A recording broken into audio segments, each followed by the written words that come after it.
নমস্কাৰ, good morning. মই পলাশ, আপোনালোকে চাই আছে পলাশ আছাম। এটা বহুত বেছি ভাল খবৰ লৈ আহিছোঁ, যিহেতু আমাৰ সকলোৱে টেনশ্যন হৈ আছে। অসম পুলিচৰ ৰিটেন এক্সাম দিয়াৰ পিছৰ পৰাই সকলোবোৰ শেষ, বা কিছুমানৰ যদি পৰীক্ষা ভাল হৈছে আৰম্ভ হ'ব জীৱনটো। কিন্তু এইখিনিতে এটা কথা কওঁ, যিহেতু আমাৰ গম পাইছা, নিউজবিলাক পাইছা, হাইকোৰ্টত বৰ্তমান এতিয়া কেছটো পৰি আছে হাইকোৰ্টত।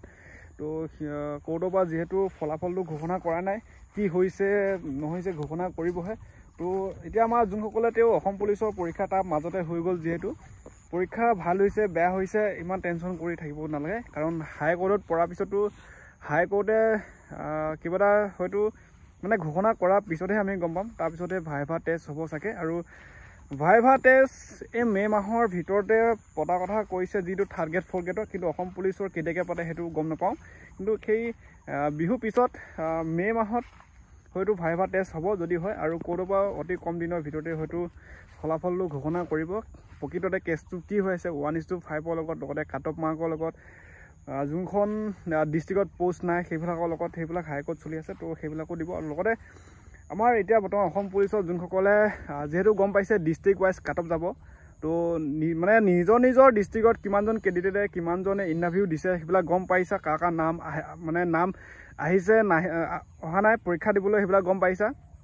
তো সেইবিলাক কথা ক'লোঁ। এতিয়া কাট অফটো মেইন বিষয়টো হৈছে কাট অফটো কিমান যাব। তো কাট অফটো কম যাব লাগে যিমানখিনি সুধিছোঁ। আৰু ভাইভা টেষ্টত মেইন এতিয়া বৰ্তমান কাৰো চাকৰি হোৱা নাই, বা এতিয়া বৰ্তমান চিলেকশ্যন প্ৰচেছটো আকৌ বাকী আছেই।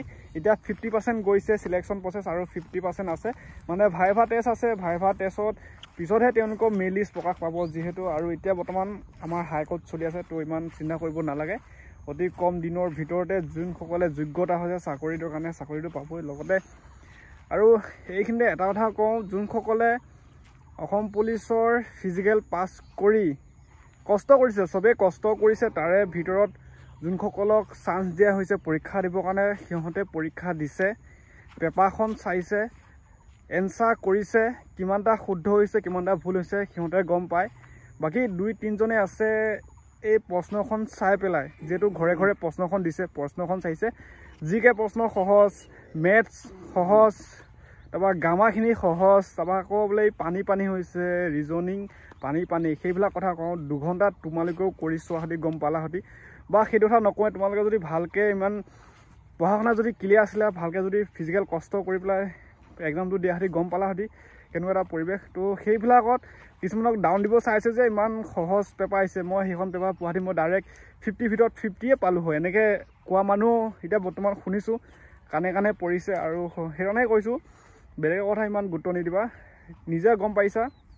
আৰু 2-3জনে সেইবিলাকলৈ ভিডিঅ' বনাইছে, পেপাৰখন সহজ আহিছে, কাট অফ 40 যাব, 35 যাব, চেফটি জোন কিবা জোন, সেইবিলাক মানে সকলোৱে ভিডিঅ' বনাইছে। তো সেইবিলাক কৈছোঁ, লোকক ইমান ডাউন দিব নালাগে, কাৰণ সকলোৱে পৰীক্ষা দিছে, পৰীক্ষা দিয়া কেণ্ডিডেটজনে গম পাইছে কিমানখিনি সহজ টান আহিছে, কিমান নম্বৰ তাৰ ভিতৰত থাকিব। তো কাট অফটো এইবিলাক যে ভিডিঅ'বিলাক দি আছা, পষ্ট কৰি আছা, পৰীক্ষা দিয়াহঁতি তুমিও গম পালাহঁতি কেনেকুৱাকৈ কি হৈছে।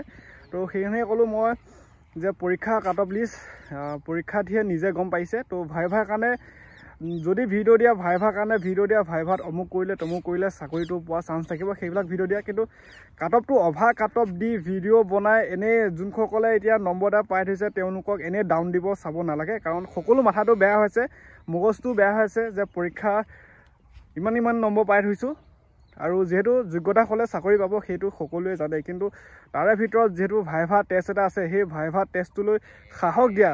কিন্তু এইবিলাক ভিডিঅ' বনাই কাট অফ অমুক যাম তমুক যাম বেছি কাট অফ দেখুৱাই পেলাই এই ভাইভা টেষ্টলৈ মানে মনটো ডাউন কৰা নিচিনাই হৈছে বৰ্তমান, সেইকাৰণে ক'লোঁ।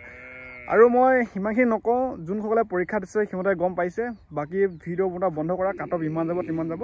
তো মোৰ চেনেলত যদি প্ৰথম চাই আছা তো ছাবস্ক্ৰাইব কৰি ল'বা। আৰু বিশেষকৈ ফৰেষ্টৰ নিউ ৰিক্ৰুটমেণ্ট অহা কথা কৈছে, বৰ্তমান আহিব, প্ৰেক্টিছ কৰি থাকা, ময়ো প্ৰেক্টিছ কৰি আছোঁ। পৰীক্ষা দিছিলোঁ অসম পুলিচৰ, বৰ্তমান পৰীক্ষা ইমান ভাল বেয়া মাজতে, ইমান চিন্তা কৰি থকা নাই, ভাইভা টেষ্টো আছে, আৰু এইফালে কোৰ্টত সেইবিলাক কাম চলি আছে। তো সকলোকে এটা কথা কওঁ, তোমালোকে খালি যেতিয়ালৈকে মেৰিট লিষ্ট প্ৰকাশ নাপায়, তো অন্য কিছুমান জব এপ্লাই কৰিবা, যিকোনো কামতে এক্টিভ হৈ থাকা। আৰু অতি কম দিনৰ ভিতৰতে হয়তো আমাৰ অসম পুলিচৰ যিবিলাক ভাইভা টেষ্ট সেইবিলাকো সোনকালে আহিব।